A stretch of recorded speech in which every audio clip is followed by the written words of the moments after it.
What's up, Daryl? It's YouTube here, and I have something special for you today. How would you like to raise your credit score by 100 points in less than 4 months?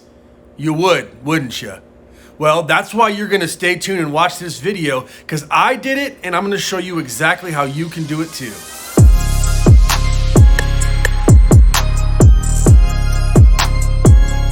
Welcome back. Now, before we begin, please take just a second and hit that subscribe button below if you're not already a subscriber, and you can become my newest fan. And of course, turn that like button blue for the YouTube algorithm. That helps my channel grow more than anything. All right, now that that's done, let's begin. First off, what I'm not gonna do is sit here and try to tell you why credit score is important or why you need a good credit score to begin with. Look, if you're watching this video, odds are you already understand the importance of a good credit score, and more than likely, you don't have a good one. But the first thing I am gonna do is try to explain to you what makes up your credit score. Now, there are 5 main criteria that make up your credit score. The first and the largest, making up 35% of your credit score, would be your payment history. And research shows that your repayment history tends to be the strongest predictor of the likelihood that you're going to pay off your debts as promised. Now, they're going to look at your payment history on things like credit cards, department store cards, installment accounts like car payments or loans, and mortgages. Having one or a few missed payments on your history aren't going to be overall score killers, just like not missing any payments isn't going to give you a perfect score. But of course, as you can imagine, having a history with 0 late payments is going to look so much better than having a history with missed payments. I would, however, recommend never being even 1 day late on credit card payments if possible. The next criteria makes up 30% of your credit score, and that would be amounts owed. In a very general sense, amount owed refers to the amount of debt you carry in total. But far more important than the overall debt you carry would be your credit utilization. To a lender, a person with a higher credit utilization percentage poses a threat that they may be overextended, in financial turmoil, and they're likely to miss a payment soon. These are the 5 factors that the amounts owed category looks at. So as you can see, it's okay to have debt. It's not going to automatically make you a high-risk borrower, and it's okay to use some of your credit, but you always need to monitor how much you're utilizing. Now, the third criteria that makes up your credit score. Just like wine, whiskey, and women, your credit history only gets better with age. Now, even though the length of your credit history only makes up 15% of your credit score, it's definitely one of the major criteria a lender looks at when they're considering a loan. For the length of your credit score, they're going to take 3 things into account. First would be the age of your oldest account, your newest account, and the average age of all of your credit accounts put together. Second would be how long specific accounts have been open. And third would be the last time those accounts were used. Now, we're all aware of the catch-22 that exists, that it takes credit to get credit, but you don't start with credit. So there are a few ways to get your foot in the door and get started. Now, I'm going to talk about this in depth later, but first would be like secured credit cards. And the one a lot of people don't think about is asking a family member or a parent to add you as an authorized user on their credit card. You're going to get a credit card in your name, and when they spend money on their card, it's going to benefit your credit history too. So it goes without saying, as you add new credit accounts to your history, don't close the old ones just because you don't use them anymore. As a matter of fact, if you have an old credit card, find a reason to go out and just buy something for $1 or $2 just to keep that account in good standing, and that will continue to add to the overall length of your credit history. Now, the fourth criteria, which makes up 10% of your credit score, would be your credit mix. This would be the different types of credit accounts you have. Lenders like to see a good mix of revolving and installment accounts.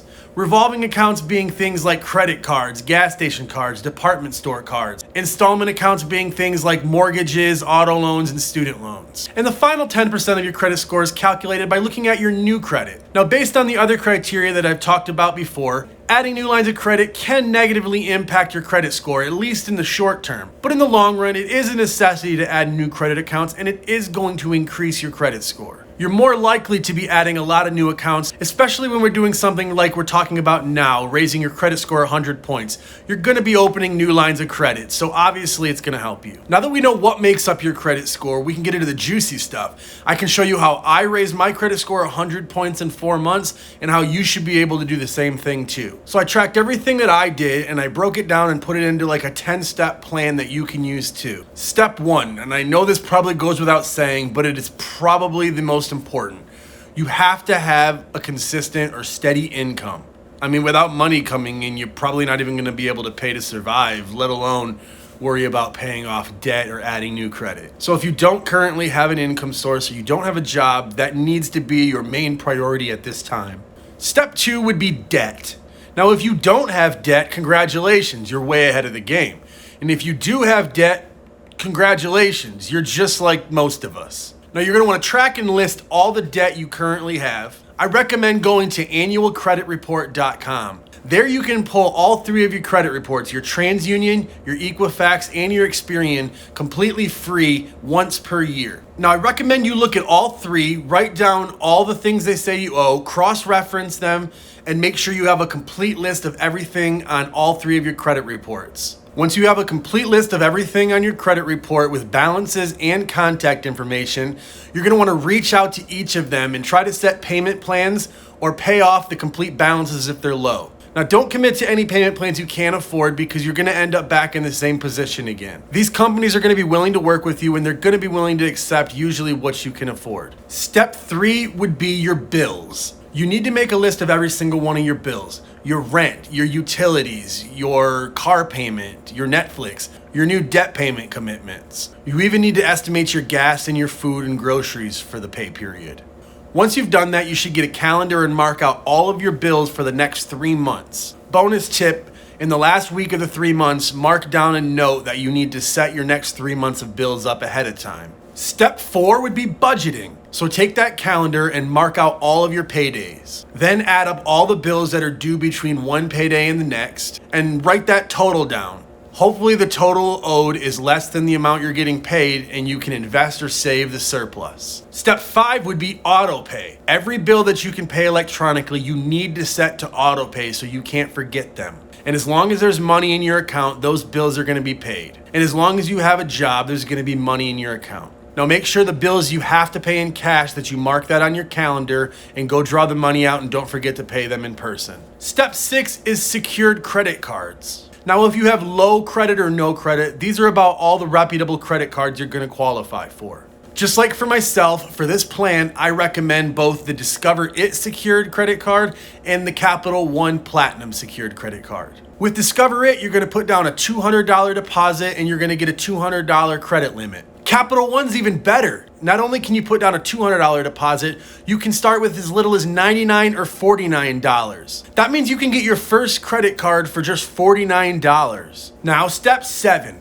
You're going to want to download the EXPERIAN app. Not only does this app help you track your credit, it assists and enables you to increase your credit score much faster. Once you've downloaded this app, it allows you to link all of your payment sources like your credit cards, debit cards, and bank accounts. When you pay certain things like your utilities and your phone bill, your Netflix, your Hulu, it tracks those. And after at least 3 consecutive months of payments through your linked payment accounts, it's going to give you what they call an EXPERIAN boost. Step 8, and yes, we're downloading an app again, but this time it's going to be the Self Credit Builder app. Self is a new credit builder loan that doesn't charge a lot of money up front and charges very reasonable interest. And on top of that, they don't run a credit check to qualify. So it works like this. First, you choose your desired payment amount between $25 and $194 a month. You also decide the term of your loan, either 12 or 24 months. For example, I chose $48 a month payments and a 12-month term, and that equaled a $500 loan.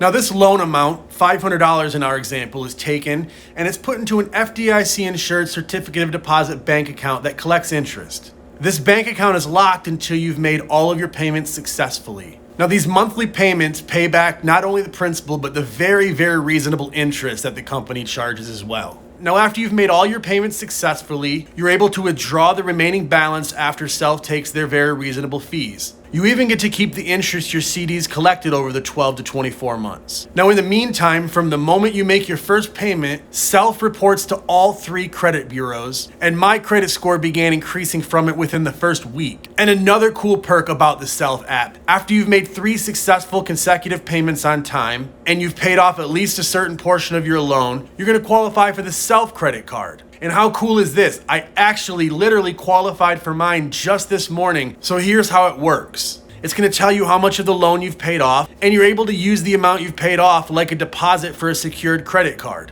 I've paid off $125 of my loan, so I chose a $125 limit. And now, thanks to the Self Credit Builder app, not only do I have 3 secured credit cards, I also have an installment loan on my credit report. Now you've done most of the hard work. Step 9 is monitor and maintain. Now you need to maintain your income and your debt payments and your bills and your budget. You need to consistently monitor your Experian notifications. Remember, you're gonna get the biggest boost when you link and pay your utility bills, your phone bills, your Netflix, your Hulu. And you also need to maintain the Self Credit Builder app, which is gonna increase your credit score significantly. And on top of adding an installment account, it's gonna also give you that secured credit card in time. I really can't stress the importance of step 9. If you did all that hard work and then you just let it all go to waste by forgetting to budget for the week or forgetting to pay one of your bills on time, it kind of makes the whole thing pointless and defeats the purpose. So if you're gonna set out and do the first 8 steps and really go hard at this, you need to do step 9